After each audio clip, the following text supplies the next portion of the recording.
Bonsoir, messieurs et dames. Merci d'être encore une fois des nôtres. Vous êtes au JDS, journal du dimanche au soir.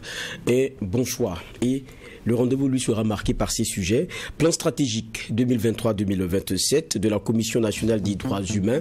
La CNDH a entamé un plaidoyer auprès des partenaires pour son financement. 2 milliards de francs CFA à rechercher. Nous ferons d'ailleurs mieux connaissance avec la Commission puisque sa présidente est l'invitée du JDS, journal du dimanche au soir. Et puis rapport général d'activité 2022 de l'autorité supérieure de contrôle d'État et de lutte contre la corruption, ASULC. Son contenu était au cœur d'un point de presse mardi dernier. Nous y reviendrons dans un autre plateau qui s'intéressera aussi à l'évolution des retraits annoncés de la CEDEAO entre confirmation de retrait immédiat et explication notamment du Conseil ministériel de médiation et de sécurité CMS de la CEDEAO. Ce sont donc les sujets qui seront abordés aujourd'hui. La première des rubriques, c'est celle société.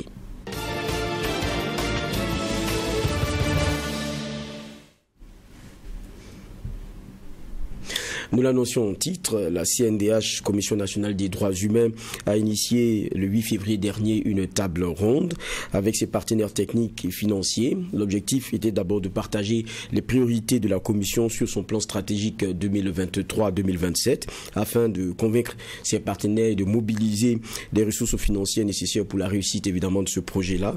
Le montant du financement attendu des PTF et des autres parties prenantes à la mise en œuvre du mandat de la CNDH est estimé à plus de 5 milliards de francs CFA, dont 3 sont déjà consentis par l'État. Il reste donc, quand on fait le calcul, 2 milliards à rechercher auprès des partenaires. On revient sur la table ronde du 8 février dernier avant des échanges sur ce plateau.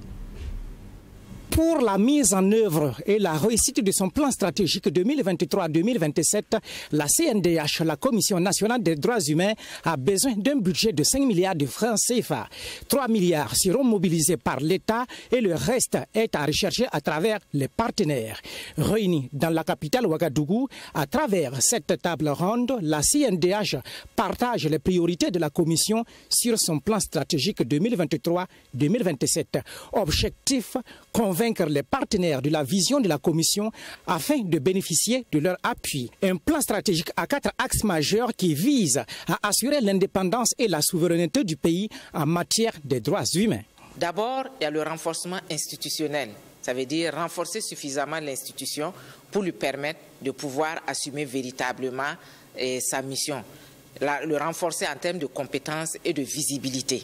Il y a également l'axe de protection et de promotion. Et dans cet axe-là, c'est là-bas vraiment que va se jouer nos monitorings, nos investigations sur les questions de violation des droits humains, la question de l'assistance juridique et judiciaire.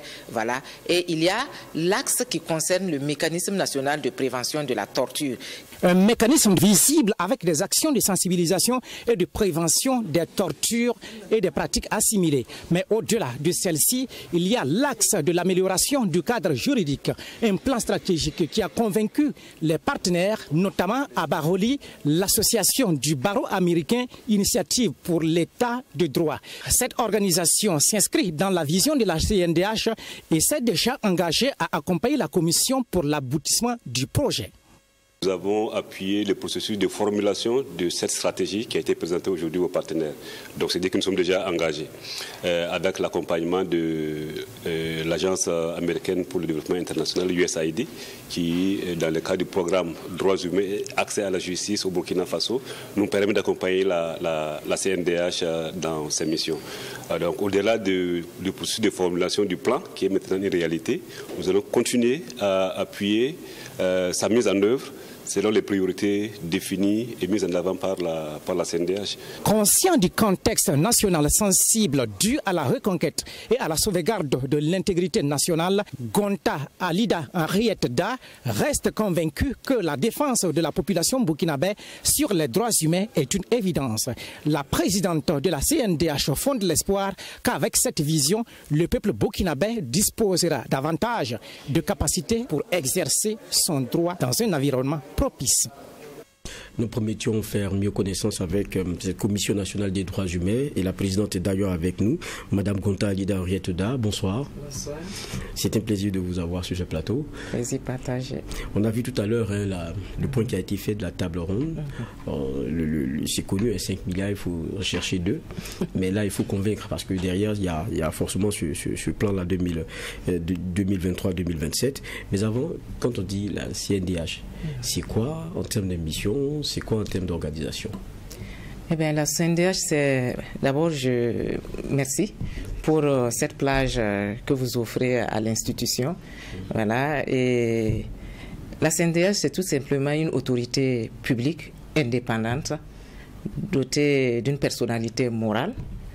Et elle est un relais entre les titulaires de droits, voilà, et les débiteurs d'obligations. Et on peut dire aussi qu'elle est aussi le relais entre l'ordre national et l'ordre international. En français facile, la CNDH, c'est une institution publique indépendante qui est l'interface entre le citoyen burkinabé et l'autorité qui a le rôle régalien de protection et de défense des droits humains. Donc la CNDH, dans sa mission de promotion, de protection et de défense des droits humains, interpelle l'État sur ses obligations et elle donne des conseils. Et quand il y a des situations difficiles, elle peut également concilier les différentes parties. Et en plus de cela, elle produit des rapports sur la base desquels l'autorité peut améliorer la promotion, la défense des droits humains. Voilà. Et en plus de cela, depuis 2021, elle joue un second mandat qui est le mandat de prévention de la torture. Donc c'est un mécanisme national de prévention de la torture qui a été reversé au niveau de la CNDH depuis 2021. D'accord. Justement, comme c'est une commission nationale des droits humains, la question des droits humains, c'est fondamental, c'est ce qui est au cœur. C'est quoi les droits humains? Parce que tout le monde entend droits humains, mais c'est quoi au juste?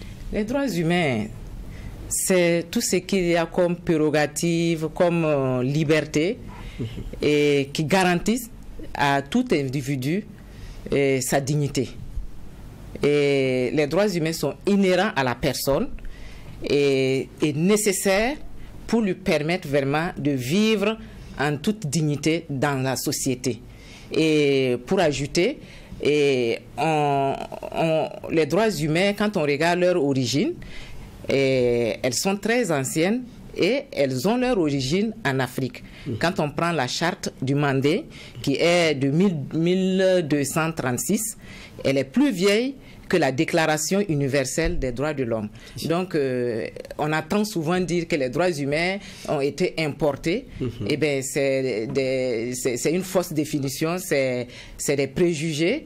Et on attend droits humains, ce sont les Blancs. Non, les droits humains, c'est aussi l'Afrique. Et il y a la charte du Mandé qui est là, qui peut le confirmer. Et justement, quel état on peut faire de la situation des droits humains au Burkina Faso? Eh bien, depuis 2015, nous vivons vraiment une situation d'insécurité et de crise humanitaire qui fait que les droits humains souffrent véritablement. Parce que quand on regarde présentement, le droit le plus fondamental, le droit à la vie, on lutte pour vivre aujourd'hui face au terrorisme. Donc, et depuis, avec ce terrorisme-là, ça a réjailli sur pas mal de droits. Parce que quand on regarde la situation des personnes déplacées internes, et à la situation alimentaire, il y a les écoles qui sont fermées, le droit à l'éducation, le droit à tous ces services sociaux de base souffre présentement. Donc, du coup, nous sommes dans un contexte vraiment où la question des droits humains mérite vraiment que l'on s'asseye et que l'on essaie de voir ça de façon holistique. Parce qu'en matière de droit, quand vous faites focus sur un seul et que vous ignorez un autre, le fait d'ignorer l'autre droit là, vous allez vous retrouver en train de vivre ce droit que vous dites que vous voulez défendre. Par exemple, si on met focus sur le terrorisme, on oublie les PDI, on ne leur donne pas à manger, on va aller combattre les terroristes, mais on reviendra trouver des Burkinabés qui vont mourir de faim. On fait focus sur terrorisme, on oublie l'éducation. Ce sont des enfants qui ne seront pas scolarisés, qui demain pourront être frustrés et seront les terroristes de demain. Donc ça veut dire tout va ensemble. Donc du coup, c'est ce qui fait toute la difficulté et de vouloir vraiment prendre en compte tous les droits. Mais c'est pourquoi quand il y a une situation, il faut le gérer de façon holistique. D'accord. Tout à l'heure, on parlait de la table ronde, c'est le plan stratégique que vous avez de 2023 à 2027. Il y en avait un, celui qui vient de... C'était 2018-2023, 2021, voilà. Qu'est-ce qu'on peut retenir des actions de la CNDH? Ok. Et déjà, je vais saisir ce plateau pour remercier l'État et les partenaires qui nous ont accompagnés pour la mise en œuvre du plan stratégique de 2018 et 2021. Voilà, nous avons pu le réaliser grâce vraiment à ces appuis. Et nous avons pu, pour ce plan-là, mobiliser plus de 79% de ressources pour pouvoir le mettre en œuvre. Maintenant, quels sont les acquis? Et pour ce plan, d'abord, il faut reconnaître que nous avons pu publier des rapports annuels sur la situation des droits humains et des rapports circonstanciés. Nous avons également pu mettre en place deux mécanismes. Le mécanisme de traitement de plaintes, parce que la CNDH a en son sein un mécanisme de traitement des plaintes, et le mécanisme national de protection des défenseurs des droits humains. Et nous avons pu mettre en place et opérationnaliser également un numéro vert, le 80 00 12 94. Et en plus de cela, nous avons pu mener le monitoring des élections de 2020 et sur les aspects droits humains. Nous avons fait des monitorings également au niveau des sites des personnes déplacées internes. Nous avons fait des monitorings au niveau des maisons d'arrêt, au niveau des cellules de garde à vue. Et en plus de cela, nous avons pu également être présents au niveau international, voilà, pour défendre tout ce qui est en lien avec les droits humains qui concerne le Burkina Faso. Donc vraiment, avec ce plan-là, nous avons pu capitaliser beaucoup de choses. D'accord. Et parlez-nous justement maintenant de ce plan stratégique là, 2023-2027, parce qu'on sait qu'il y a 4 grands axes. En gros, c'est quoi ce plan stratégique? Ok, d'abord, il faut ce plan stratégique de 2023-2027 a pour vision, d'ici 2027, les hommes et les femmes du Burkina Faso disposent de capacités pour exercer leurs droits humains dans un environnement propice. Qu'est-ce qui nous a motivés? D'abord, le contexte. Quand vous regardez le contexte, la question des droits humains est vraiment problématique. On ne peut pas dire qu'on défend les droits humains alors que ceux-là même pour lesquels on veut défendre leurs droits ignorent ce que c'est que les droits humains. Donc nous nous sommes rendus compte que sur la question des droits humains, il faut aller vraiment, il faut former, informer, sensibiliser. Et présentement, il y a un grand travail à faire, un travail de sensibilisation pour déconstruire tous les préjugés en lien avec la question des droits humains. Donc, d'abord cela, et aussi toute cette grande masse, depuis un certain temps, quand on parle de la question des droits humains, les gens mettent la barre haute dans le niveau de langage. Alors, quand on regarde, la grande masse n'a pas été scolarisée. Donc, par moment, il faut utiliser les concepts propres à eux, il faut utiliser les canaux qu'ils connaissent, prendre en compte leurs spécificités, les rejoindre dans leurs besoins pour pouvoir mieux leur expliquer le concept de droits humains. Et nous sommes convaincus que si cette grande masse-là comprend ce que c'est que les droits humains, elle pourra vraiment exercer ces droits-là. En plus de cela, c'est vrai qu'il faut, à ce niveau également, il y a un travail à faire, mais l'environnement propice, ça vient de qui? C'est l'autorité qui peut vraiment améliorer l'environnement de jouissance des droits humains. Par moment, même l'autorité a des difficultés pour comprendre même la question des droits humains. Donc, même au niveau de l'autorité, il va falloir sensibiliser, il va falloir qu'on se parle pour qu'ils puissent comprendre que la question des droits humains, et même quand nous sommes dans une situation d'insécurité, elle reste primordiale. Et c'est pourquoi, quand vous regardez notre plan stratégique, nous avons 4 axes. Le premier axe est basé sur le renforcement institutionnel, opérationnel de la CNDH, parce qu'il nous faut de la visibilité. Parce que c'est une institution publique que beaucoup de personnes ignorent. Si nous n'avons pas suffisamment de moyens pour communiquer sur la Commission nationale, tous les différents mécanismes que nous avons mis en place au niveau de la CNDH ne vont pas servir. J'ai parlé tantôt du mécanisme de traitement de plainte, de protection des défenseurs des droits humains. Si les gens ignorent l'existence de ces mécanismes au sein de la CNDH, ça pose problème. Donc, il y a un véritable travail de visibilité que la CNDH doit faire sur cet axe-là. Et au niveau de l'axe 2, vraiment doter la population de suffisamment de moyens et d'outils pour se protéger, se défendre. Et là, c'est la question du monitoring des droits humains, c'est la question de l'assistance judiciaire et juridique qu'il faut apporter aux populations, aux victimes des violations des droits humains. C'est la question des investigations. Parce que face à une allégation de violation des droits humains, il ne faut pas bondir, se mettre à vouloir interpeller. Non, il faut aller sur le terrain, il faut investiguer, il faut revenir avec des données, il faut demander à ce que des enquêtes s'ouvrent. Donc vraiment, cet axe-là va nous permettre de pouvoir le faire. Et maintenant, quand vous regardez l'axe 3 qui est dédié à la prévention de la torture, nous sommes dans un contexte très délicat, si bien que il serait important que ce mécanisme national de prévention de la torture qui a été reversé à la CNDH soit non seulement connu et aussi arrive à faire des visites périodiques dans les lieux de privation de liberté.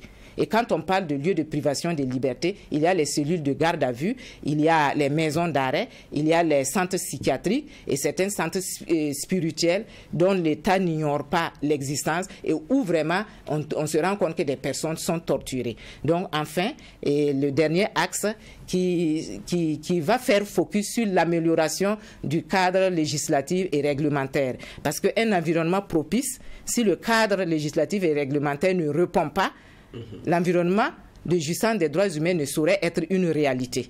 Donc voici comment sur quoi nous nous sommes basés. Et ce que je peux ajouter, ce plan stratégique a été fait de façon inclusive.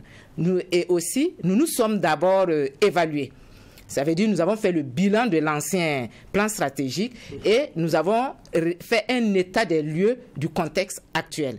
Et les partenaires stratégiques comme les organisations de la société civile, les ONG et même les PTF ont été impliqués dans l'élaboration de ce plan stratégique-là. Donc c'est ce qui nous a donné un tel plan. Évidemment, on a vu à la table ronde les partenaires techniques et financiers, pas que. Il y a ceux-mêmes qui sont quelquefois destinataires de ce que vous faites. Mais en définitive, est-ce qu'il y a eu des promesses?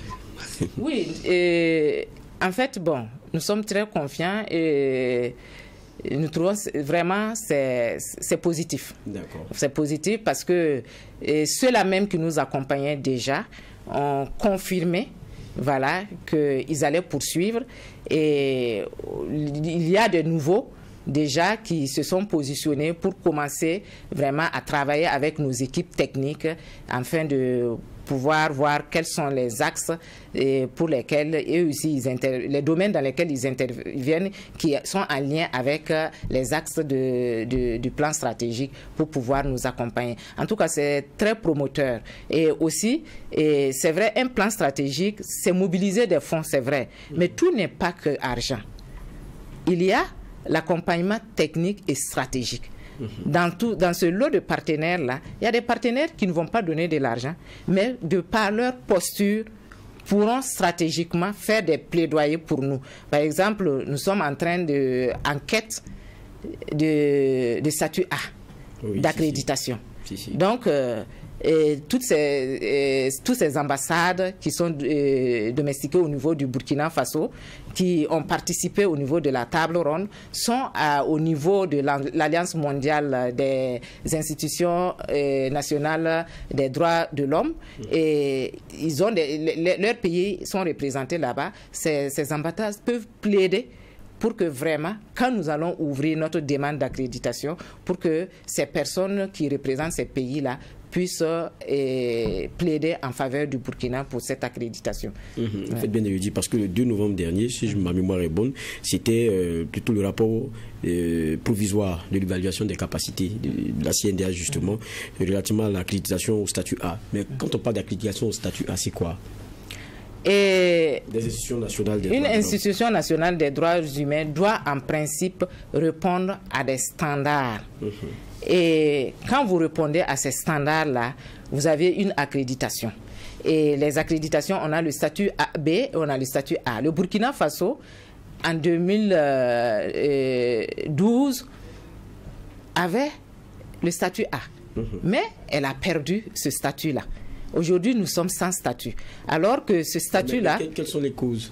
Quelles en ont été les causes? Bon, ça veut dire que d'abord la loi. Okay. Voilà, parce que quand vous regardez la CNDH, elle existe depuis 2001. Mais en 2001, c'était juste un décret. En 2009, on a évolué vers une loi.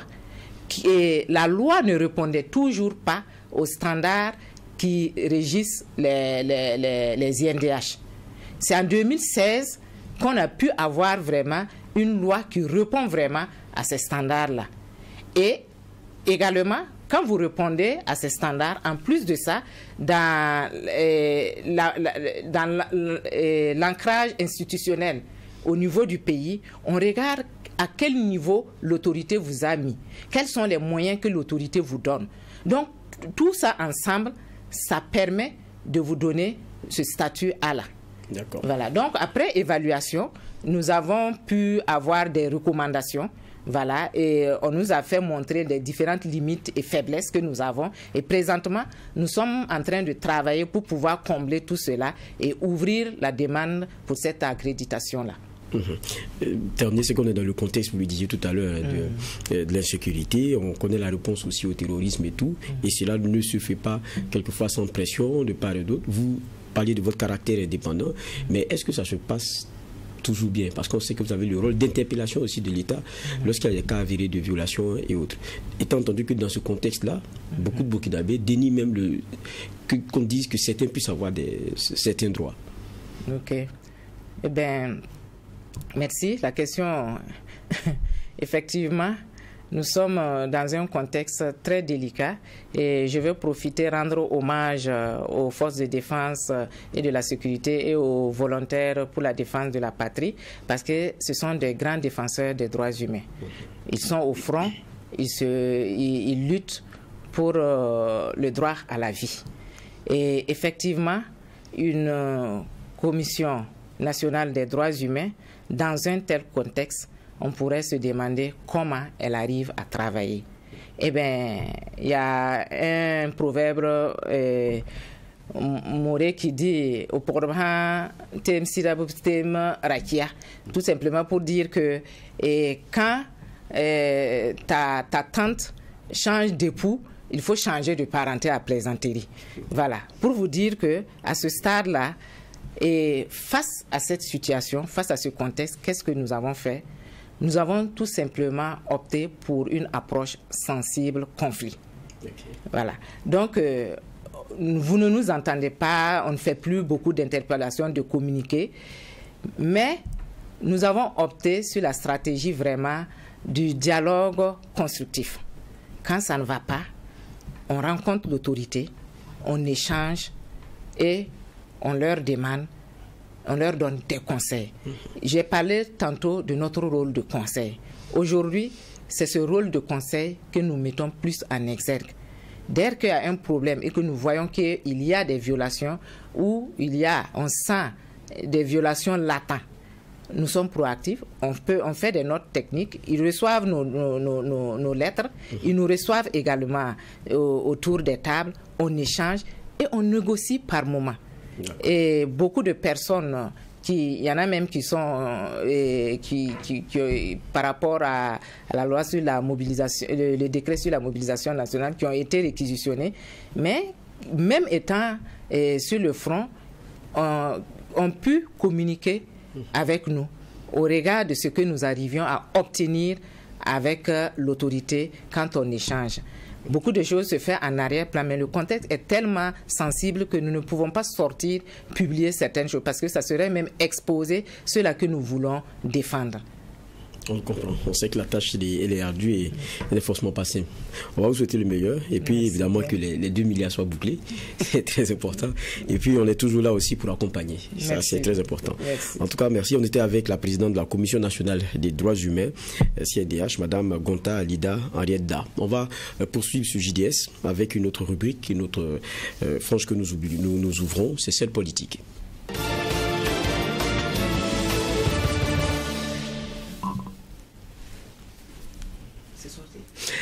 Maintenant, on va parler de l'autorité supérieure de contrôle d'État et de lutte contre la corruption, la SULC, qui a restitué mardi dernier les résultats du rapport annuel général d'activité 2022. Le rapport fait état de plus de 385 712 445 francs de malversation financière commise. Nous revenons sur le point de presse qui a été organisé par l'autorité avant des échanges sur ce plateau. Le contrôleur d'État par intérim Urbain Milogo et toute son équipe présentent le rapport annuel général d'activité 2022 de l'autorité supérieure de contrôle d'État et de lutte contre la corruption. Les domaines contrôlés par la SULC sont la commande publique, les comptes de dépôt, le carburant et lubrifiant, les frais d'émission à l'intérieur et à l'extérieur du pays, entre autres. Il ressort de ce rapport qu'au terme des audits et contrôles des ministères en 2020, le montant total des dépenses auditées est de 1446 milliards environ. Et des 1446 milliards, 798 milliards ont été couvertes par l'audit, soit un taux de 55,23%. Et ce taux est de 56,40% en 2021, soit 895 milliards de dépenses examinées. Les activités de suivi des recommandations et des actions en justice, il faut dire que le taux de mise en œuvre des recommandations est de 56%. Et au titre de l'année 2022, les malversations financières issues des rapports de contrôle exploités s'élèvent à plus de 385 millions. Et il convient de dire que pour ces 385, aucun montant n'a été recouvré pour le moment.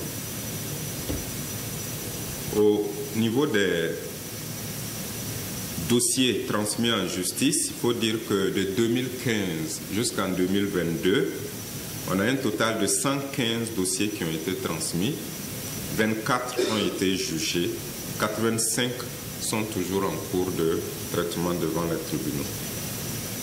Dans ces rapports 2022, l'autorité supérieure du contrôle d'État et de lutte contre la corruption s'est également penchée sur la gestion financière et comptable du ministère de la Défense et des anciens combattants de 2016 à 2021.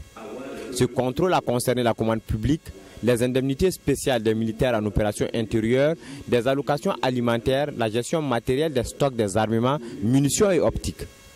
L'environnement de travail au niveau de la Grande Muette ne diffère pas de celui des autres ministères, a laissé entendre Urbain Milogo. La seule crainte, selon lui, c'est de divulguer des informations qui pourraient porter atteinte à l'efficacité des résultats des hommes au front. En fait, pour rester un peu sur cet audit, quand vous regardez le rapport, vous allez voir qu'il y a plus de dysfonctionnement en termes organisationnels déjà, voyez-vous. Mais les gens ne voient pas ça, ils pensent que ce n'est pas important. Quand on prend par exemple le cas du carburant, on peut comprendre que pour une institution comme la sécurité, comme l'armée, c'est important par exemple le carburant. Maintenant, si le dispositif qui les gère n'est pas bon, vous voyez, ça peut vraiment porter atteinte à l'efficacité de tout ce qui se passe, par exemple. Or, ici, il ne s'agissait même pas d'aller s'appesantir combien de carburant on a perdu, mais on se rend compte que l'organisation qui est en place n'est même pas bonne, par exemple. Okay. Donc, il y a d'autres dispositifs comme ça qui ne fonctionnent pas bien, qu'on a recommandé qu'on puisse mettre les choses en place. En rappel, le rapport général d'activité 2022 de la SCLC a été remis le mardi 30 janvier au président de la transition, le capitaine Ibrahim Traoré. Selon Urbain Milogo, il s'agit de satisfaire à une obligation légale qu'elle a remise chaque année du rapport général d'activité au chef de l'État avec copie au Premier ministre et au président de l'Assemblée nationale. Retour sur ce plateau pour aborder justement ces questions, ce rapport de la SULC et puis un autre sujet, celui du retrait de la CEDEAO comme nous l'annoncions en titre. Et avec moi sur ce plateau, Dr Daouda Zouré, il est économiste, ancien fonctionnaire international. Bonsoir. Bonsoir. Merci d'être avec nous. Nous sommes aussi avec Dr Olopi Peyen, sociopolitologue, enseignant-chercheur au CNRST. Bonsoir. Bonsoir. On a suivi le point qui nous a été fait relativement à donc ce rapport-là. C'était mardi. Et quand on voit, moi, il y a quand même des chiffres qui peuvent être interpellateurs. Il est question pour, en découvrant l'année 2022, le rapport fait ressortir que les malversations financières commises par les agents publics se retrouvent à hauteur de 385 712 445 francs CFA. Et le contrôleur même qui dit, par intérim, qui dit que ces malversations sont consécutives entre autres à des manquements de caisse, des dépenses ou blocages non justifiés, des perceptions indues de rétribution, de frais de mission et de carburant ou non reversement de sommes collectées. Et il dit sur ces 385 millions, aucun copec n'a encore été recouvré pour le moment. Comment on arrive à se l'expliquer? J'ai dit que c'est assez interpellateur, mais est-ce que ça aussi c'est un élément qui choque? Docteur Le Pépin. Oui, je pense que pour cette question, il faut dire, d'abord, ça a été l'objet d'une revendication syndicale. On a vu les syndicats réagir lorsque le gouvernement donc, a demandé ici aux syndicats de concéder les 1%. Voilà, comme effort de paix, comme on le dit aujourd'hui. Voilà, et donc, entre autres points que les syndicats ont soulevés, les syndicats ont dit clairement donc, aux autorités qu'il fallait voir aussi du côté donc, de la corruption. Voilà, où bon, voilà, et des citoyens qui ont détenu par devers eux voilà, des sommes indues. Voilà, et qu'il fallait aussi faire l'effort de récupérer cela. Et aussi, les médias aussi ont participé. Donc, du coup, je pense que le gouvernement a essayé à accéder à une revendication populaire, voilà, une revendication donc, des forces sociales. Et c'est ce qui a permis aujourd'hui donc qu'on arrive à cela. Et aussi, compter sur aussi la bonne foi, le dynamisme de l'ASE, voilà, et qui a fait l'effort donc d'auditer et tout ça, et de présenter le rapport. Donc ici, le plus important, c'est comment recouvrer ces fonds, c'est ça. Voilà. Et donc maintenant, je pense qu'il appartiendra donc aux autorités compétentes en la matière, voilà, donc de s'adresser voilà, à ceux qui sont mis en cause et de leur demander simplement voilà, de restituer voilà, les sommes ici qu'ils ont perçues de façon... Mais est-ce que là, on n'a pas l'impression de mollesse? Parce que là, il est question de malversation financière. Ça veut dire que c'est pas des manques à gagner, c'est pas autre chose, c'est des malversations. Et puis bon, quand on dit qu'on n'a pu recouvrir aucun copec, je crois que l'agent il est là et puis il n'est pas inquiété. Ou bien pour vous c'est les procédures, c'est... Oui, mais maintenant ceux qui sont cités dans le rapport, mais vous savez maintenant, c'est vers eux l'autorité doit s'adresser pour maintenant les demander ici de restituer.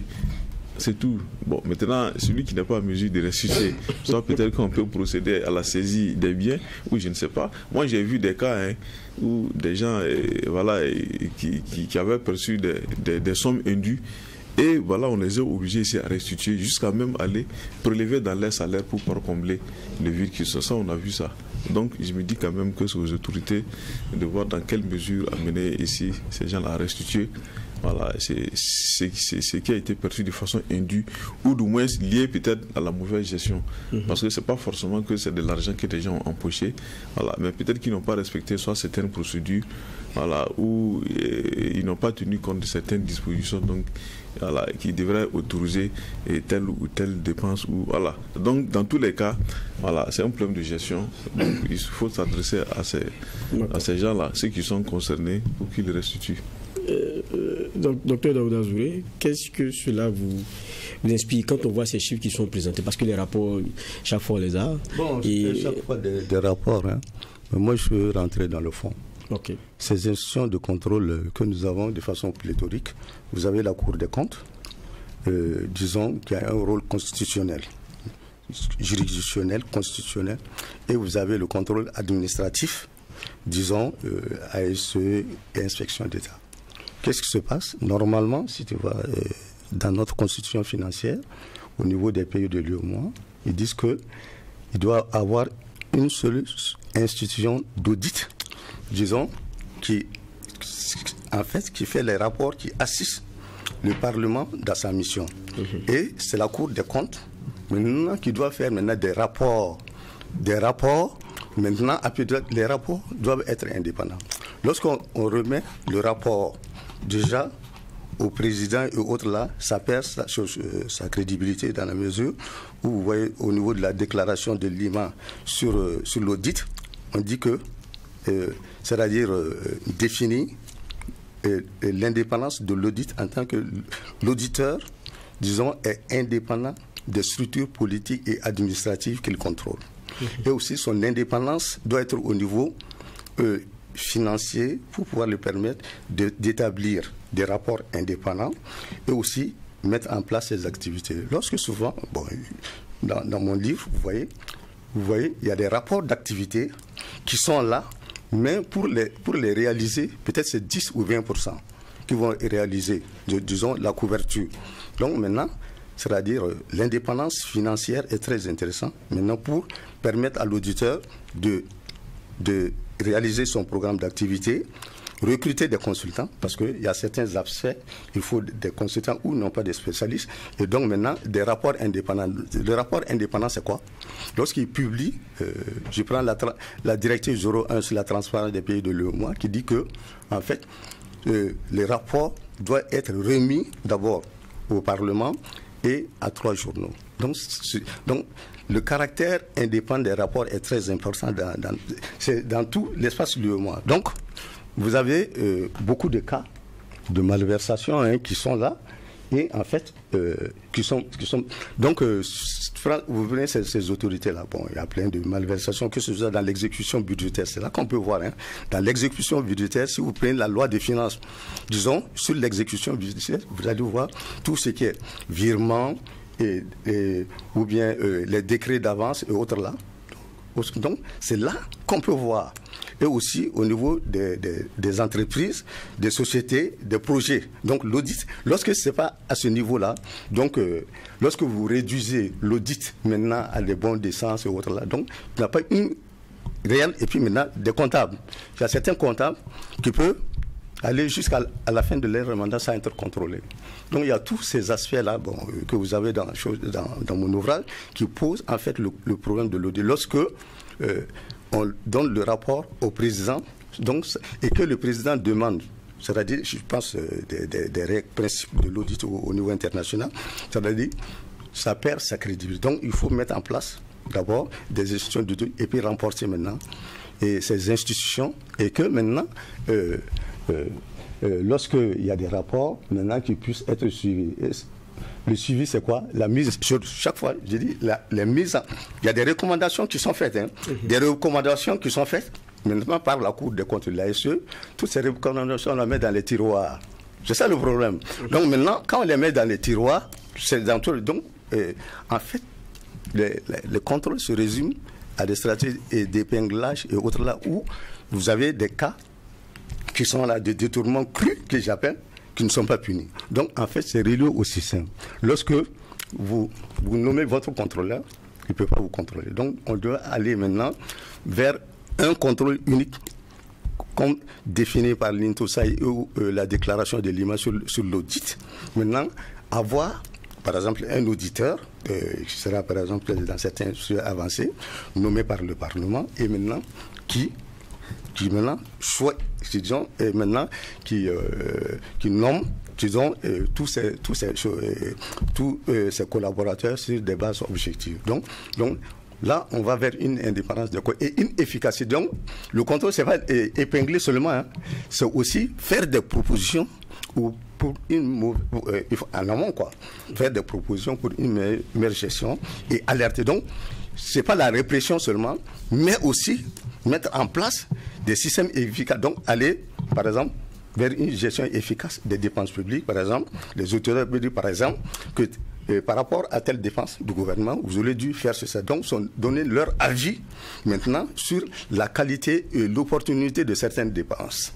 Donc maintenant, toute la question relève maintenant, c'est-à-dire, comme dans certaines institutions, hein, c'est-à-dire de l'indépendance de l'auditeur. C'est ça qui est très important. Lorsqu'il n'est pas indépendant, donc ça pose un problème. Dès qu'on remet un rapport au président, ou que le président même demande le rapport, mais où le ministre demande, ça perd sa crédibilité, je pense, du point de vue même de la définition de l'audit et de son indépendance. D'accord. Vous mettez plusieurs points sur la table. Je vais permettre à Dr Lopipin aussi de réagir. C'est vrai que la question des moyens, ça reste quelque chose de principal. Je me rappelle quand on prend par exemple le docteur Luc-Marie Sibriga en son temps qui disait très souvent que la question des moyens, c'est la limite objective aussi pour cette autorité. Quand vous regardez les taux de couverture des dépenses qui ont été audités 2020-2021, vous êtes à 55,23 pour 2020 et 56,40 pour 2021. Est-ce que avec ça, est-ce que gestionnaire mal contrôlé? Pour revenir à ça. L'État, c'est un gestionnaire mal contrôlé. Pour revenir à ce que vous dites. Parce que quand on regarde, est-ce que si l'audit n'arrive à couvrir qu'à peine la moitié de ce que vous avez comme dépenses, est-ce qu'on peut dire qu'on est vraiment sérieux dans la lutte qu'on veut faire? Qui arrive à recourir à peine la moitié. Oui, oui. Des dépenses qui ont été auditées. C'est ça en fait. C'est seulement 55,23%. Qui ont été recouvrés. Non, pas recouvrés, audités. C'est dit, c'est que le reste, l'autorité n'a même pas pu avoir son regard. Parce qu'il faut des moyens pour tout ça. Oui, mais là aussi, il faut chercher à comprendre aussi les capacités opérationnelles de l'ASE. C'est ça. Voilà.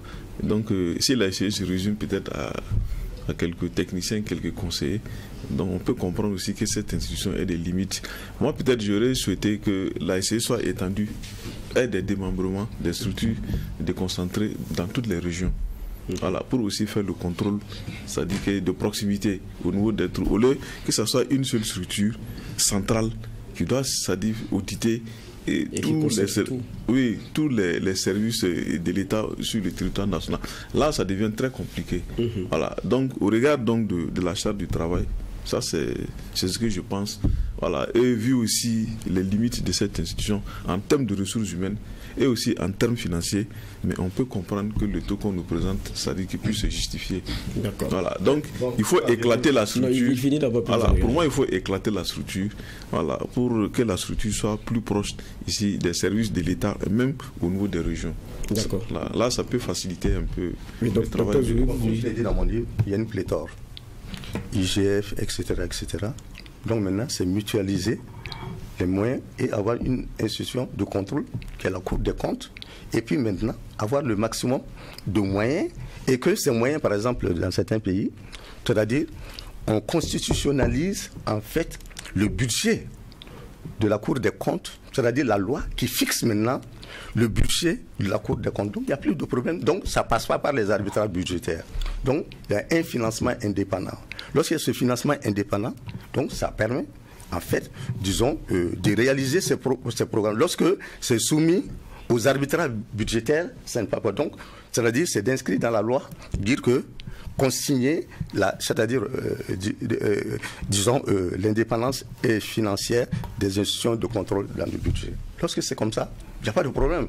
Donc maintenant, tous sont les programmes qui sont programmés, les activités seront réalisées, et aussi, pour certains aspects, il peut faire recours à des consultants du bureau de contrôle pour certains aspects du contrôle. Donc ça peut donner un contrôle, même après, avec les formations, ils peuvent aller maintenant vers un contrôle d'efficience et d'efficacité. Voilà, de la dépense. Et ça, c'est très important. Dans ce qui nous a été partagé, bon, il y a un autre point.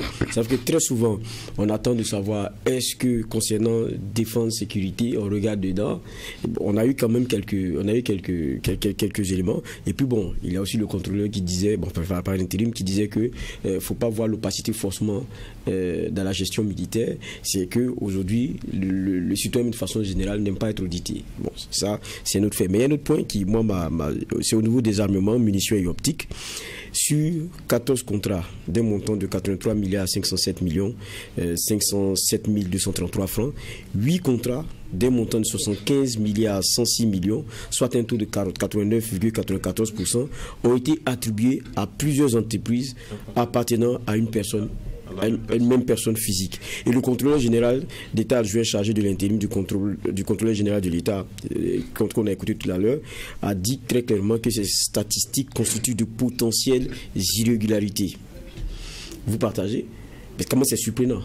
Non, oui. Et on se rend compte que c'est la même personne qui est derrière plusieurs structures, voilà, et qui a bénéficié de tous ces marchés. Voilà, donc du coup, bon, en tout cas, c'est une situation irrégulière, ça au moins c'est clair. Voilà. Maintenant, quelle sera la réponse à ça? C'est le plus important. Voilà. S'il y a des irrégularités, voilà, maintenant, comment pallier à ça? Bon, peut-être la SCE ne dit rien à ce niveau. En la matière, je ne sais pas, dans ces circonstances-là, quelle est la procédure qui sait pour pouvoir, je ne sais pas, voir si peut-être il y a eu peut-être une dilapidation des fonds, ou du moins des fonds, c'est-à-dire dont la destination, c'est-à-dire légalement n'est pas, c'est-à-dire définie. Bon, là maintenant, comment recouvrir ça? Bon. Mais ça concerne l'armée quand même. Oui. Ça fait que c'est assez sensible et on se pose, ça suscite quand même beaucoup d'interrogations. Bon, je ne vois pas en quoi c'est sensible. Puisqu'il s'agit des dépenses publiques, n'est-ce pas? Si. Voilà. Donc quand il s'agit des dépenses publiques, moi je ne vois pas là où c'est sensible. Voilà. D'accord. Peut-être eu cette même info, on a une seule personne physique derrière ça fait combien derrière plusieurs entreprises, il a lui seul 8 contrats, c'est-à-dire 89,94% des marchés qui sont sur la question de l'armement, munitions optiques qui lui sont attribués. C'est quand même un peu gros. Bon, nous avons vu dans ce pays-là le gré à gré. Hein. Quand on prend au niveau des marchés publics, tout ce qu'on appelle comme les infractions, disons par rapport au marché public, en fait, ça peut être considéré comme une infraction dans la mesure où les marchés doivent être mis à concurrence. Donc, c'est une infraction par rapport à la réglementation des marchés publics. Mais dans certains pays plus avancés, qu'est-ce qu'ils font? Pour pallier à ça, le gouvernement signe un accord avec tous les soumissionnaires et que ces soumissionnaires s'engagent à ne pas corrompre les agents publics. Et lorsque, en cas de corruption, par exemple devant les tribunaux et les instances d'arbitrage, donc les contrats sont annulés ou bien non exécutés, eux aussi, le soumissionnaire donc, est suspendu et en plus, maintenant, le soumissionnaire paie, des dommages et intérêts au mandat et aux concurrents. Et aussi, les dommages et intérêts sont calculés en fait sur la base en fait du revenu et du bénéfice. Et aussi, par rapport c'est-à-dire aux multiples du pot de vin. Donc au pot de vin reçu par l'agent public. Donc ça permet en fait de clarifier, par exemple, certains pays comme la Chine et l'Allemagne ont adopté ce système-là. Donc ça permet à l'État un peu de rentrer dans ce sous. Donc vous avez une transparence maintenant aussi dans le processus des marchés publics. Donc tout ce qui est fractionnement, on a vu dans le marché public, il y a les fractionnements de marché pour donner échapper, par exemple, s'il y a des gros lots, donc on fractionne pour pouvoir attribuer à certaines personnes.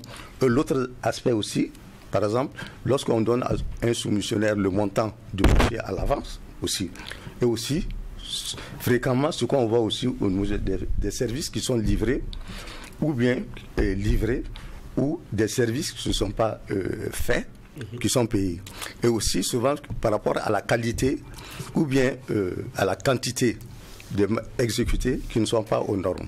Donc tout ça fait que, en fait, il faut revoir même le processus même des marchés publics dans notre pays par rapport à ça. Donc si on met ce système en place, donc, et puis maintenant les poursuites au niveau pénal.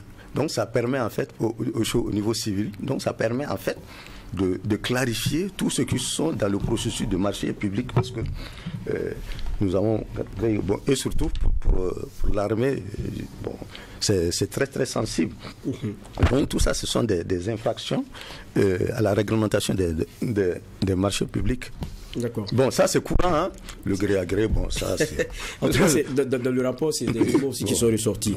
On parle de la situation des pertes financières occasionnées par des agents des ministères et des institutions qui renvoient un montant de plus de 16 milliards de francs CFA. En tout cas, il y a beaucoup de chiffres qui sont donnés. On se rappelle du discours du président qui a dit que cette année 2024, ça sera lutte contre la corruption. Et là, quand on connaît une autorité, par exemple, pareil que la SELC, il faut vraiment renforcer si on veut des résultats. Pour vous, qu'est-ce qui devrait être pris de façon majeure par le président si on veut vraiment que 2024 soit ce qu'il a dit, c'est dire tolérance zéro à la corruption? Oui, mais là, c'est ce que j'ai dit. C'est de renforcer les capacités opérationnelles de l'ASE. Voilà. Parce que vu l'immensité de la tâche, et quand on voit un peu comment l'institution aujourd'hui, et quand on voit vraiment sa capacité en termes de ressources humaines, bon, je me dis, quand même, je me demande si, en tout cas, cet objectif pourra être atteint comme le président le souhaitait. Voilà. Donc, il faut vraiment renforcer les capacités humaines de l'ASE et aussi les ressources financières, surtout. Voilà. Là, en ce moment, l'ASE pourra donc avoir plus de possibilités, en tout cas, pour pouvoir faire son travail correctement. Mais bon, si ça doit se résumer à quelques agents, bon, vous comprenez que quand même pour tout un État, bon, ce serait difficile quand même que l'exhaustivité, qu'on puisse atteindre l'exhaustivité telle que le souhaite certainement le chef de l'État. Donc, en même temps qu'il veut lutter contre la corruption, simultanément, il faut aussi renforcer les capacités de l'ASE. D'accord. Peut-être dernière réaction, parce qu'on va passer au second sujet. Bon, en fait, pour lutter contre la corruption, ça va au-delà de ça. Donc, des institutions comme l'ASE, en fait, qui sont, des structures administratives, donc qui n'ont aucune indépendance vis-à-vis de l'autorité de contrôle. C'est comme tu nommes ton contrôleur, ça n'a aucune efficacité. Seules des institutions... Actuellement, je pense qu'on voit le process pour un nouveau contrôleur, c'est quand même assez rigoureux. Non, ce n'est même pas ça, je parle de l'institution. D'accord. Lorsque l'institution est sous une autre institution, une chef hiérarchique, c'est pas pour eux. Donc c'est pourquoi on dit qu'il faut aller vers les institutions d'audit indépendantes, disons juridictionnelles. Là, ces institutions peuvent évoluer vers une certaine indépendance. Et là, donc il faut, pour moi, reformer tout le contrôle. Il faut reformer et faire une seule institution d'audit, maintenant, avec une certaine indépendance dans l'audit. Donc maintenant, avec des moyens, maintenant, parce qu'actuellement, les moyens sont énormes. Donc, il faut revoir même l'espace même, disons, l'espace même, en fait, du contrôle au Burkina, pour le rendre plus efficient, parce que tous ces pléthores-là. Donc, le principe même, lorsque une institution, par exemple, dépend hiérarchiquement d'une institution, il ne peut pas être indépendante, et que aussi ses membres. C'est tout à fait, c'est le principe de l'audit international. Non, moi je dis ce qui est... On permet à docteur le la notion de l'indépendance, moi ça me met un peu mal à l'aise quand on me dit qu'une structure donc, de l'État est indépendante. Là il s'agit d'une autonomie de gestion, parce qu'il faut qu'on soit précis sur la... Il faut qu'on soit précis sur les termes. Non, j'ai dit qu'elle n'est pas indépendante. Voilà. J'ai dit qu'elle n'est pas indépendante. C'est ça le problème. Lorsqu'elle n'est pas indépendante... On le laisse préciser ça. Il s'agit d'une autonomie de gestion et non d'une indépendance. Une indépendance voudrait dire quoi? Que la structure ne dépend d'aucune structure. Ce qui n'est pas juste, ce qui n'est pas ça. Dès lors que c'est une institution de l'État. Donc vous revenez à ce que l'indépendance demeure aussi donc ça revient à ce que je dis. Compliqué. Donc ça revient. Il faut qu'on soit précis. Il s'agit d'une autonomie et non d'une indépendance. Mais est-ce que cette autorité, les institutions sont interconnectées? Il y a une interdépendance relationnelle entre les institutions. Je ne vois pas en quoi une institution doit être indépendante vis-à-vis de... C'est une autonomie. Non, je veux vous préciser. Je veux vous préciser au niveau de l'audit international. On définit l'audit et l'indépendance de l'auditeur, c'est-à-dire son indépendance sur le plan, c'est-à-dire organisationnel, et son indépendance aussi par rapport à l'autorité économique et l'autorité administrative qui contrôle et son indépendance financière. Voici comment on définit l'indépendance au niveau de l'autorité internationale. C'est ça. Là, donc maintenant, si vous prenez une structure administrative, tu dis, elle ne peut pas jouer ce rôle-là. Oui, donc, voilà, elle ne peut pas, dans la mesure où... Non, dans la mesure où... Non, je pense que dans la mesure où... ce qui est posé... Donc, la question... Je pense qu'avec Dr Zoulé, ce qui est posé ici, c'est la question de l'indépendance même de l'autorité qui doit faire le contrôle. Oui. Ça, c'est une exigence aussi dans la question du contrôle. Oui, mais quand vous dites indépendance par rapport à qui? Mais dès lors que le financement de ces institutions relève des fonds publics, en quoi c'est indépendant? Est-ce que ces institutions-là doivent aller chercher l'argent partout et puis venir s'auto... Non. C'est des fonds publics. Et ces institutions ont l'obligation de rendre compte. Docteur, tout à l'heure, nous disions que les moyens sont une limite objective. Ça veut dire que quelqu'un qui vous dit qu'il veut lutter contre la corruption et qui ne donne pas les moyens à cette autorité, elle la limite de fait. Oui, mais justement, là, je ne suis pas d'accord avec la notion d'indépendance dont il est question ici. Ce ne sont pas des institutions indépendantes, mais ce sont des institutions... Moi, je parle de la définition internationale. Oui, moi, je parle de la définition... Oui, mais justement, c'est des illusions. C'est comme quand on croit que la justice est indépendante. C'est le moment aussi de rappeler. Il y a des institutions internationales qui véhiculent des illusions. On comprend les positions. Docteur Zoulé, on comprend les positions. Il n'y a pas d'indépendance lorsqu'il s'agit d'une institution. Il y a une interdépendance et une autonomie de gestion. Il y a deux sujets. Celui-là, on va le refermer. Et on est au JDS, c'est vrai. J'annonce que la semaine prochaine, dans le cadre du tribunal de l'actualité, on aura le contrôleur par intérim et M. Milogo, et ça serait intéressant donc de poser toutes ces questions-là sur la table. Et nous avons plusieurs émissions ici qui sont très suivies. C'est le moment aussi de pouvoir questionner directement les concernés. Ceci dit, j'ai dit qu'on avait deux sujets. On va aller rapidement au deuxième. C'est la question de la CEDEAO. On l'avait abordé ici dimanche dernier. Il y a des évolutions. En tout cas, on a tous vu le communiqué du gouvernement qui reprécisait et confirmait le retrait immédiat. Et rappelant qu'il n'y avait pas question d'être astreint au respect de quelques éléments que ce soit, parce que la CEDEAO elle-même a des graves manquements, a eu à commettre de graves manquements, et donc il ne peut être donc opposé légitimement au Burkina Faso de respecter ces contraintes-là. Et le discours il est clair, les graves manquements commis par la CEDEAO remettent en cause le caractère contraignant des textes de la communauté et fondent le droit légitime du Burkina de ne pas être lié aux contraintes de délai mentionnées à l'article 91 du traité révisé et évoqué par la Commission. Un peu avant, il y a le caractère réitéré donc de la décision de délai, de partir sans délai. Et puis on a eu aussi cette rencontre, c'était le jeudi 8 février à Abuja, Nigeria, le conseil ministériel de médiation et de sécurité CMS de la CEDEAO qui a tenu une session extraordinaire de son conseil, et sur la question évidemment des retraits, ils sont revenus et il est ressorti que pour eux les raisons avancées par les 3 États membres pour justifier le retrait ne constituent que de la poudre aux yeux, cachant la véritable raison qui est leur intention de ne pas remplir leurs obligations. Voilà un peu ce à quoi ça a donné cette semaine, un peu un genre de passe-droit. Docteur Le Pépin, comment vous lisez les postures de cette CEDEAO? Parce qu'on va revenir sur certains points même de son communiqué, où elle semble dire que c'est un peu un genre de fuite en avant, parce qu'on ne veut pas la pression des délais, et c'est pour ça qu'on quitte. Quelle lecture vous faites de tout cela, ces sorties-là? Oui, la position de la CEDEAO peut se comprendre, c'est clair qu'il fallait s'attendre à une telle réaction de la part de la CEDEAO, pour jeter un regard accusateur sur les 3 États du Sahel donc, qui ont décidé en toute souveraineté donc, de se retirer donc, de cette espace communautaire. Donc à ce niveau, moi je comprends la réaction. Mais maintenant, les raisons aussi avancées par ces 3 États sont aussi fondées. Mais dès lors que la question du non-respect des textes même communautaires est posée, mais si la CEDEAO ne respecte pas ses propres textes, pourquoi penser que les autres doivent se soumettre à des textes même, des principes que la CEDEAO ne respecte pas? C'est là où il y a le problème.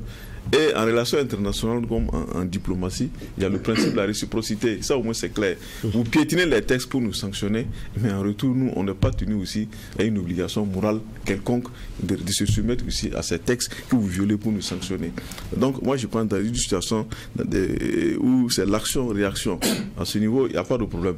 Maintenant, ce qu'il faut noter ici à travers donc, cette rencontre du Conseil de médiation et de sécurité de la CEDEAO, là, on constate ici un virage stratégique de la CEDEAO qui aujourd'hui est dans une posture de main tendue presque. Voilà. Parce que la CEDEAO ici, pour le dialogue, voilà, il faut dialoguer, il faut aller voilà, ici pour les ramener, tout. Bon.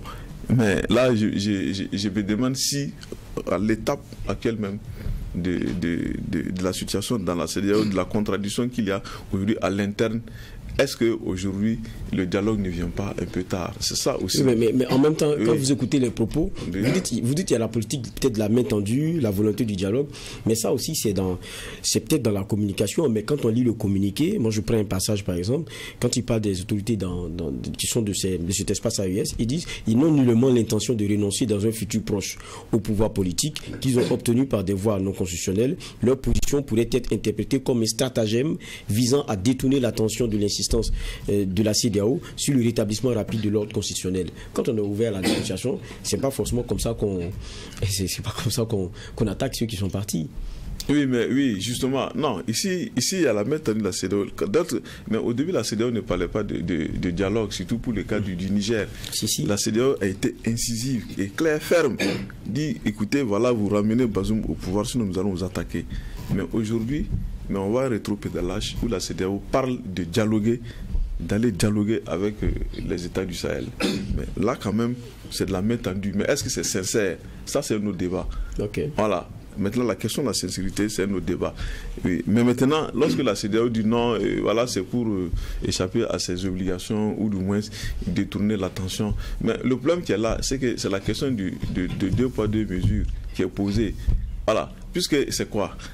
L'attitude de la CEDEAO envers les chefs d'État, c'est en fonction du rapport que ces chefs d'État entretiennent avec la France. C'est là où se pose le problème.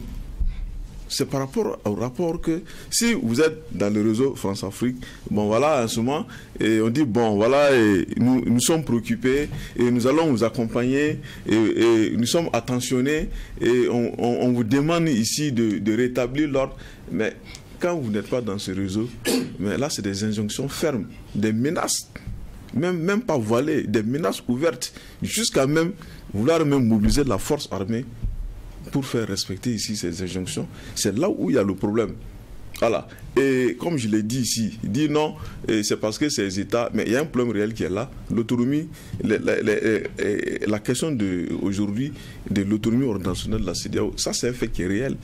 Voilà. Dès lors qu'il y a des mains extérieures qui influencent même le fonctionnement de la CEDEAO et qui orientent les décisions de la CEDEAO. Mais en ce moment, là, les bases sont faussées. Et il faut que la CEDEAO accepte de faire son mea culpa. Je ne sais pas si ça fait partie de ces principes organisationnels, je ne connais pas tous les principes, mais je pense que l'heure n'est pas, c'est-à-dire aux accusations, de porter des accusations sur les États du Sahel qui aujourd'hui n'ont plus confiance à cette institution. Pour moi, l'heure est ici à la rétrospection, à l'introspection, où la CEDEAO doit accepter, faire son autocritique et voir comment, c'est-à-dire opérer des réformes pour que cette institution puisse continuer à être crédible. Eux-mêmes, ils l'ont dit dans les textes qu'aujourd'hui, l'institution, la question de la crédibilité de l'institution me pose problème. Ils ont fait le diagnostic et que c'est dû voilà, à des attitudes populistes et anti-CEDEAO, voilà, à une rhétorique anti-CEDEAO qui finalement porte atteinte même à la crédibilité de la CEDEAO. Donc c'est dire eux-mêmes, ils sont conscients que la crédibilité même de l'institution aujourd'hui pose problème, puisqu'ils le mentionnent. Alors, mais dès lors qu'on arrive ici à une perte de confiance, mais qu'est-ce qu'il faut faire? Mais il faut rebattre les cartes, il faut avoir le courage de reconnaître ici ces insuffisances et de voir comment opérer une renaissance de cette institution. Moi, c'est comme ça que je perçois les choses. D'accord. Docteur Zouré. Bon, j'avais dit actuellement, je dis la question de fond, en fait, pour ces pays-là, en fait, lorsque vous voyez la situation de sous ces pays-là, bon, qui sont dans des situations, disons, de légalité et non de légitimité. Donc tout est à penser, je l'avais dit, que la raison principale, parce que les sanctions arrivent au mois de juillet, et puis on veut chercher une porte de sortie. En fait, je dis c'est la mauvaise porte de sortie, mais il faut voir en fait les conséquences. Bon, dire que toute institution a ses défauts. Même nous, ce que vous dites là, vous n'avez pas de défauts, vous n'avez pas des insuffisances. Tout le monde a ses insuffisances. Maintenant, dire que ceci, cela, donc, tous ces machins, ces accusations-là, vraiment, il faut voir, en fait, il faut mesurer, en fait, toute décision qu'on doit prendre. C'est-à-dire, il ne faut pas prendre des décisions, en fait, sur des bases que je dirais subjectives. Parce qu'on incrimine ce jeu. Donc, pour moi, c'est-à-dire, la sagesse, c'est-à-dire tout ce que les arguments que les pays, les 3 pays du Sahel donnent, en fait, tu vois que en fait, c'est pas des arguments vraiment très convaincants, mais peut-être pour 90% des Maliens et des Burkinabés. Oui, donc dire que vous parlez des peuples, machin, tout ça, au nom de qui? Mais les sanctions, les sanctions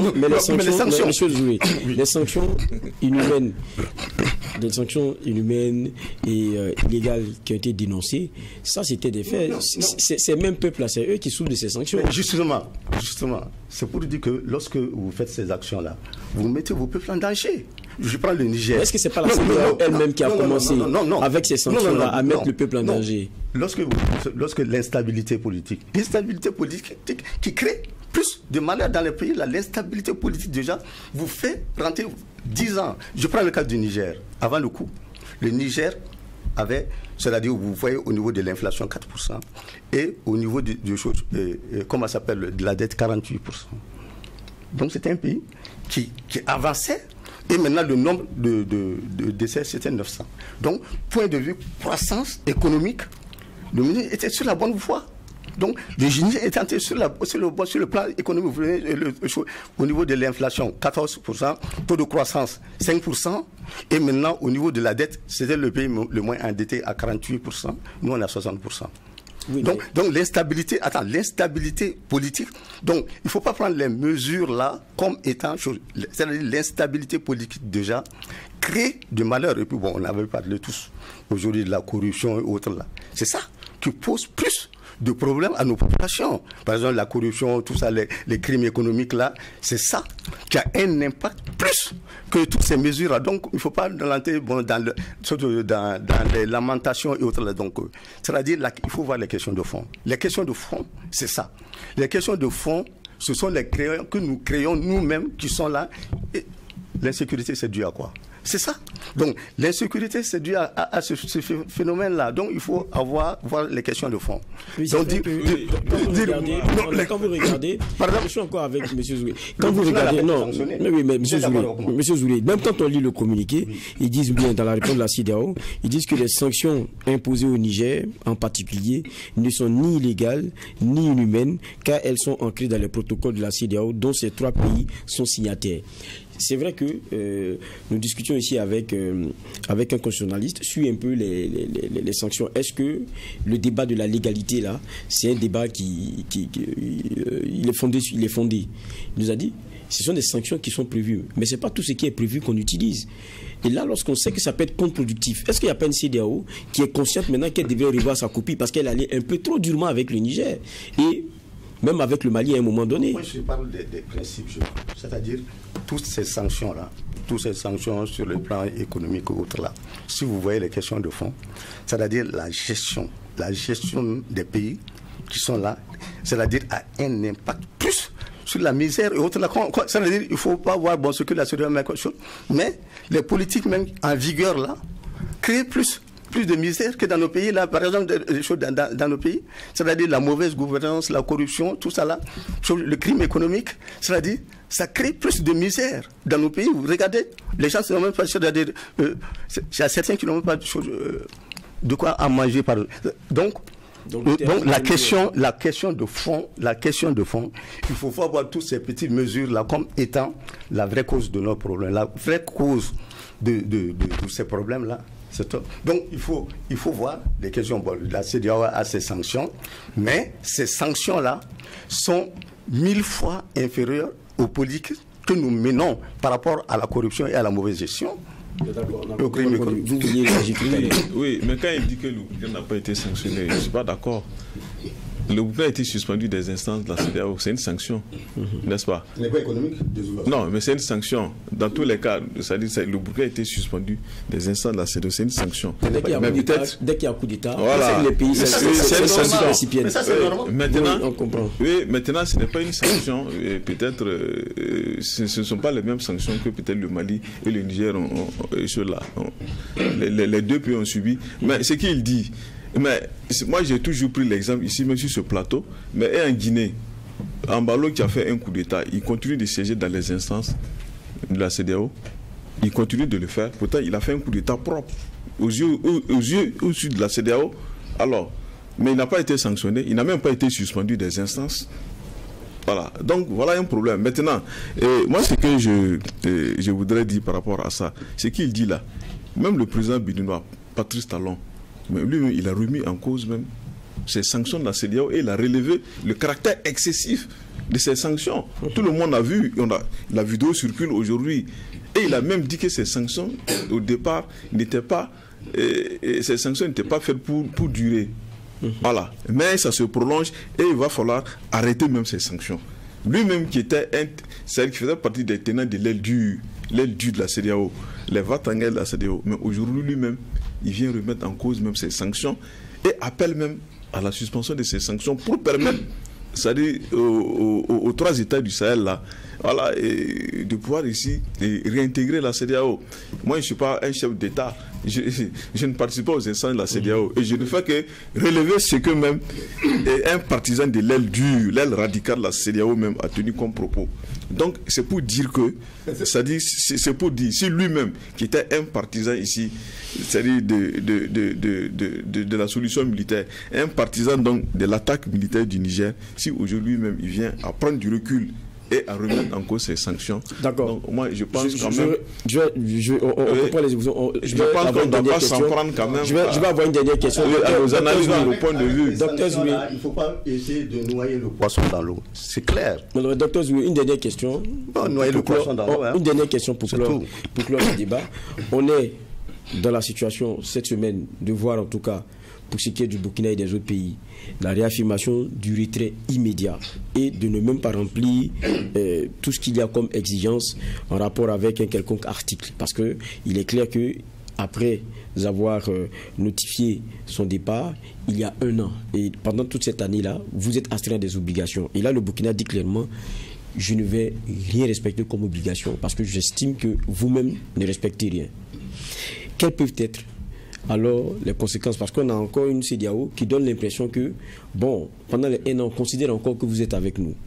Mais au constat de la non-tenue des obligations, vous, comment vous lisez les choses? C'est une rupture qui viendra beaucoup plus vite avec ses conséquences, ou comment vous le voyez? Mais la rupture est déjà consommée.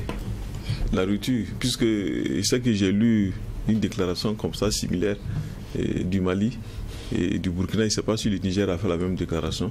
Voilà. Et donc, il indiquait clairement à la CEDEAO ici que le retrait avait un effet immédiat. Et sans appel. Quand je parle de un effet immédiat sans appel. Je vais dire que, pour l'instant, on est encore dans les annonces. Oui. Sinon, quand vous regardez, on est toujours dans la même réalité de l'espace CEDEAO. Oui. On n'a pas encore de décision de la CEDEAO qui font de nous des espaces hors CEDEAO. Est-ce que ça pourrait, au regard des postures là, ça pourrait accélérer un peu les choses? C'est la question que je pose en fait. Bon, accélérer les choses, bon, on attend de voir, puisque au niveau de la déclaration, là, c'est ce rapport de ce conseil-là. Et donc, le conseil a rappelé la procédure, et c'est 1 année après que la décision de retrait peut être actée. Je pense que voilà. Mais ils n'ont pas fait de commentaires là-dessus. Ils ont rappelé seulement la procédure.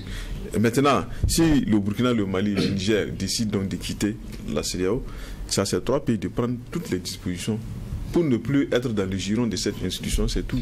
D'accord. Voilà, pour ne plus avoir à respecter quoi que ce soit venant de cette institution, c'est tout. D'accord. Compliqué. Zoulou, sur la même question. Bon.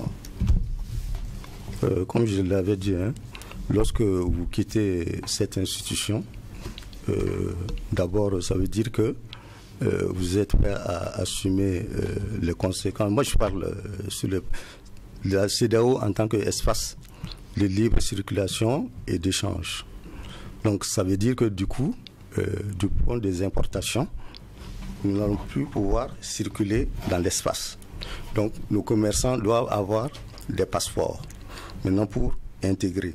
Donc, ça veut dire que des pays import, donc ça veut dire que nous allons avoir un problème d'apport. Sur la question des conséquences, on était déjà revenu là-dessus. Je me dis, ma question c'est est-ce que cela pourrait accélérer dans la partie CEDEAO aujourd'hui des décisions qui pourraient être de l'ordre de ce que vous dites tout à l'heure, où les espaces vont être cloisonnés. Voilà, justement, c'est ce que je veux dire. Dès que ça fait, donc les espaces seront cloisonnés, ça veut dire que désormais, le Burkina et le Mali doivent négocier maintenant avec chaque pays, par exemple sur les tarifs douaniers et l'accès au marché. C'est-à-dire, par exemple, un transporteur qui part aujourd'hui en Côte d'Ivoire ou bien au Ghana, donc il doit avoir un passeport et un titre de séjour. Donc, au niveau de la CEDEAO, ce qu'on appelle le TEC et les tarifs de douane, donc ça veut dire... Tarifs extérieurs communs. Voilà. Donc maintenant, ça veut dire qu'aujourd'hui, s'ils décident, par exemple, nous allons acheter banalement le sucre à 4 500. Ça, c'est le conséquence dont on a déjà parlé. Non, maintenant, le conséquence dont on a déjà parlé. Voilà, pour moi, la libre circulation. Pour moi, est-ce que c'est la question fondamentale, est-ce que le retrait immédiat, comme dit, ça peut être, comment dire ça, c'est l'effet d'annonce. Maintenant, le non-respect d'obligations, lorsque ça sera constaté, est-ce que ça ne va pas pour la partie CEDEAO, c'est ce que je disais, accélérer, alors qu'on a l'impression que la CEDEAO se dit, on a 1 an, dans tous les cas, on nous a notifié, donc on observe les 1 an. Est-ce que ça risque de ne pas changer? C'est ça ma question. Non, ça peut changer, parce que, bon, si les gens ne veulent pas respecter le délai, et que bon, ils peuvent prendre leurs engagements, bon, et ne pas respecter comme d'habitude, hein, à leur avis les textes. Bon, donc ça, c'est à leur risque. Donc ça veut dire que ces pays sont prêts, ça veut dire qu'ils sont prêts à assumer ces conséquences-là. D'accord, dernière réaction. Moi, je pense que par rapport à ça, et connaissant donc l'esprit de la CEDEAO actuellement, la CEDEAO ne va pas acter cette décision-là. C'est-à-dire, en dehors ici des délais, c'est-à-dire qu'ils sont... Elle va observer. Voilà, la CEDEAO va observer. Voilà, puisque aujourd'hui, la CEDEAO résiste à ce retrait-là. Donc, dès lors que la CEDEAO résiste, et en prenant le dialogue, je ne vois pas comment cette même CEDEAO va venir dire, bon, voilà, et comme vous dites que ça a effet immédiat, nous sommes d'accord. Et encore que quand la CEDEAO justifie ses sanctions à travers le protocole additionnel, donc si elle doit rester dans sa logique, elle doit quand même, c'est-à-dire observer ce délai pour donner ici l'impression ici d'être voilà, une institution qui respecte, c'est-à-dire ses propres règles. Maintenant, il appartient à ceux qui ont pris la décision de s'assumer par rapport à leur décision. Avant la CEDEAO, comment les choses se passaient? Si la CEDEAO, en Afrique de l'Ouest, avant la CEDEAO, ça veut dire que... Mais on revient à ça. Bon, évidemment. Si... La CEDEAO, là... Attends, ça sera... Oui, un stade déterminé de la CEDEAO résiste. Tu prends un espace, ces 3 pays-là, réunis, ça fait près de 72 millions d'habitants. Et des pays sans production. Vous allez à l'eau. 72 millions d'habitants et des pays import-export. Donc, si tu vois le PIB de ces 3 pays par rapport à même des pays comme chose, vous n'allez nulle part. 72 millions d'habitants et maintenant avec une ressource basée sur l'import-export. Non, dire que la CEDEAO veut résister. Non, c'est pour dire. Moi, je pense que si la CEDEAO veut résister, ça veut dire, si vous permettez, ça veut dire que c'est un espace important. Si vous permettez, ce que je veux éviter. Voilà. Non, ce que je veux éviter, on va, si vous permettez. Non, si vous permettez, ce que je veux éviter, parce que j'ai dit que c'était la dernière question, et c'est ce que je veux éviter, c'est de revenir dans la perpétuelle redite des conséquences. On n'y est plus. On n'y est plus. On a des éléments qui ont été pris comme décision, et on est en train d'observer ce qui s'est passé le long de la semaine en termes d'affichage l'affirmation du postulat. Merci, docteur Zouré. Les règles seront imposées. Docteur Zouré. Parce que c'est vous qui devez avoir. Docteur Zouré. Vous partez, on va vous imposer. Mais nous aussi, nous allons appliquer la réciprocité. Bon, celui qui impose un visa, les États du vous allez me couper les téléphones parce que je vais conclure. Dans la mesure où vous n'avez rien. Je pense que c'est. Mais de nous. Vous allez me couper les micros. Mais oui, mais les pays maritimes, les pays qui ont des ports dépendent de nous. Je pense que ça a été. On a compris l'analyse sur les évolutions. Docteur Lopépé, on a compris. Permettez-moi de conclure. S'il vous plaît, docteur Zouré. Non, vous me permettez de conclure. Parce que je pense qu'on a fini l'analyse de l'évolution de la semaine. On ne va pas revenir à chaque fois sur les analyses de conséquences.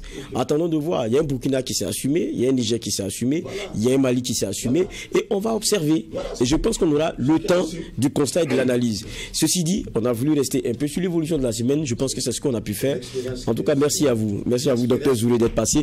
Je rappelle que vous êtes économiste, ancien fonctionnaire international. Merci aussi à vous, docteur Lopépé, d'être passé et d'avoir partagé vos clés de lecture. C'est terminé pour ce JDS, journal dimanche soir, que j'ai pris plaisir à partager avec vous. Le programme, lui, se poursuit tant sur Twitch TV que sur WattFM parce que nous sommes en simultané. On se dit ici et maintenant au revoir. Et d'ici le prochain numéro, c'est-à-dire dimanche, portons-nous bien.